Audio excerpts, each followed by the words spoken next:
तो आज हम जानेंगे कि what is the difference between KP astrology and traditional astrology.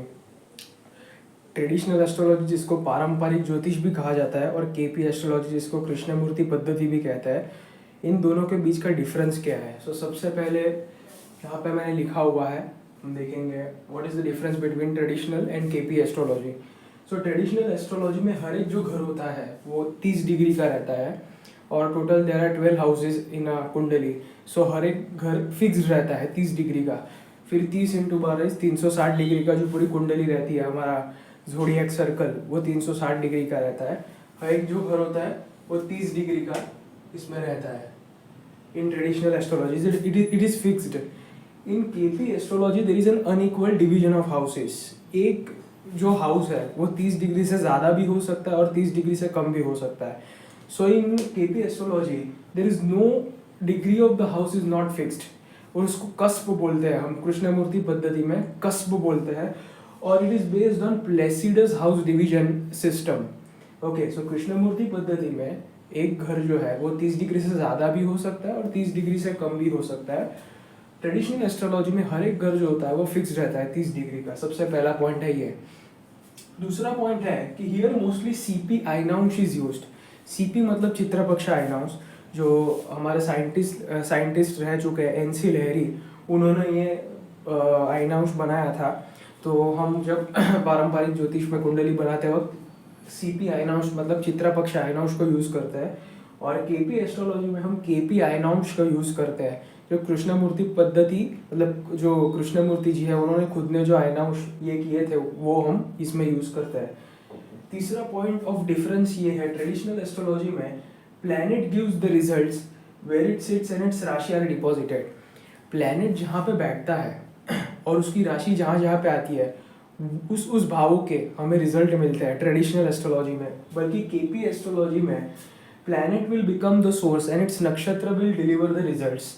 मतलब प्लैनेट जहाँ पे बैठता है that will become the source and उसका नक्षत्र स्वामी है जो वहाँ के रिजल्ट देता है। मतलब प्लैनेट सोर्स बनेगा और उसका नक्षत्र स्वामी उसके रिजल्ट्स देगा। फोर्थ पॉइंट ऑफ डिफरेंस ये है कि इन here lagna kundli and navamsa is used for prediction. यहाँ पे पारंपरिक ज्योतिष और ट्रेडिशनल एस्ट्रोलॉजी जो भी आप बोलो उसमें हम लग्न कुंडली और नवमांश को यूज़ करते हैं। बहुत सारे लोग तो सिर्फ लग्न कुंडली को यूज़ करते हैं प्रेडिक्शन के लिए। बहुत कुछ एस्ट्रोलॉजर जो है वो नवमांश को भी यूज़ करते हैं। इन traditional astrology lagna kundli and navamsa is used for prediction, while in KP astrology nirayana bhavchalit kundli is used for prediction. हमको प्लैनेट की प्लेसमेंट जो है वो सिर्फ हम निरायन भावचलित कुंडली से देखते हैं केपी में, और उसकी वो प्लैनेट किस राशि में बैठा है वो हम राशि चार्ट से देखते हैं। ठीक है, इन कृष्णमूर्ति पद्धति nirayan bhavchalit kundli is used for prediction to see the placement of planets. Okay, and वो किस राशि में बैठा है वो तो हम लग्न कुंडली में से ही देखेंगे, और दृष्टि भी हम लग्न कुंडली में से ही देखते हैं केपी में, और युति भी हम लग्न कुंडली में से ही देखते हैं केपी में। फिफ्थ पॉइंट ऑफ डिफरेंस जो ये है कि here navamsa is used for detailed analysis. अगर हमको कोई लग्न कुंडली पे से ज़्यादा आइडिया नहीं आ रहा तो हम ट्रेडिशनल एस्ट्रोलॉजी में नवमांश को देखते हैं, और उस नवमांश में जाके हम डिटेल में जाके हम सब देखते हैं।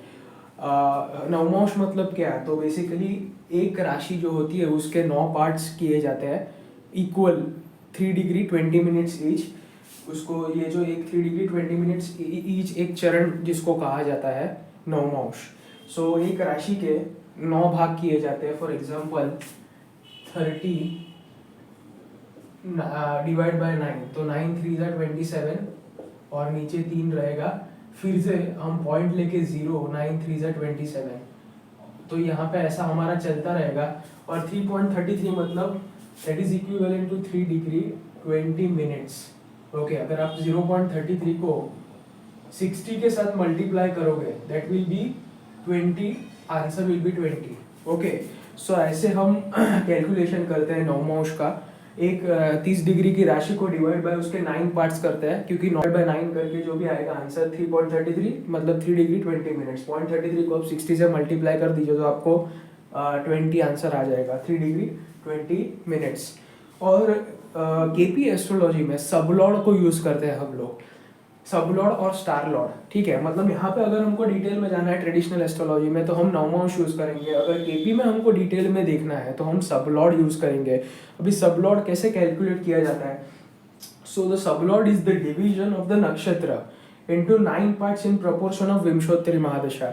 सब लॉर्ड मतलब एक नक्षत्र जो है उसके 9 भाग किए जाते हैं, लेकिन दैट इज नॉट इक्वल। जो एक नक्षत्र है उसके 9 भाग इक्वल नहीं होते, वो अनइक्वल होते हैं in proportion to the Vimshottari mahadasha of the planets. For example जैसे केतु के 7 होते हैं, केतु के 7 हो सकते हैं, बाद में वीनस के 20 हो सकते हैं। सो इस हिसाब से जैसे जिस प्लैनेट का जितने ईयर्स ऑफ महादशा होगी उसके हिसाब से उसका सब का लेंथ होगा, ठीक है। बड़ा छोटा हो सकता है, अनइक्वल सब लॉर्ड हर एक प्लैनेट का इक्वल नहीं होता, इट कैन बी मोर और लेस। Thank you.